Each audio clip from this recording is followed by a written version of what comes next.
Hola kaixo, ongi etorri. Zure tortilla beti mamitsua ateratzea nahi baduzu, erakutziko dizuet nola.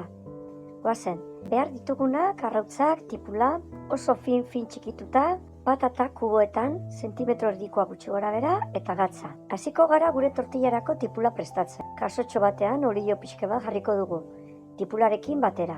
Gatza pixka bat botako diogu eta denbora luzez eragingo diogu. Ongi gorritu arte. Horrela geratu behar zaizue. Prest dugunean, niri gustatzen zait olioa kentzea, eragazkin batekin.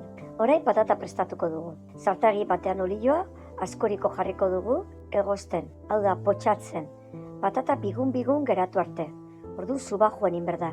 Behin bigun dagoenean atera egingo dugu. Ez kezkatu, olio hau gorde egiten da berriro patatak egiteko. Patata alba lima da aldan freskuena erosi. Orain zua igo ingo dugu. Patata kanpo aldetik kruz gelditzeko. Baina kontuz pausu honekin erregabe. Patatak iteian bitartean arrautza prestatuko ditugu. Ontzi batean jarri eta irabiatu. Arrautza ere aldala kalitatea handikoak erosi. Eta bertokoa balimadia, hobe. Patata pixke gorritzen denean tipula gehituko diogu. Tipula gustura bota.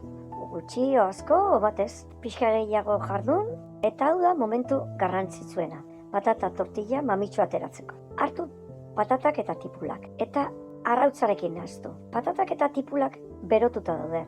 Orduan, utzi arrautzetan 2 minutu. Orduan 2 minutu horietan arrautza pixkanaka kozinatzen hasiko da. Eta arrautza ez da gelditzen gordinik. 2 minutu horietan, 2 minutu pasa ondoren, masa ikusten baduzue loritu inda. Hori nahi duzan prest dagoela. Zartagina bero dugunean, masa botako dugu. Zartagina moitu egingo dugu.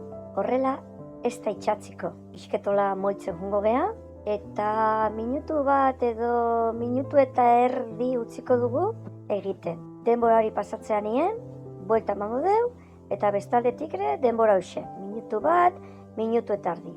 Eta listo, goxo hartetzen da. Itxura ederra ez da?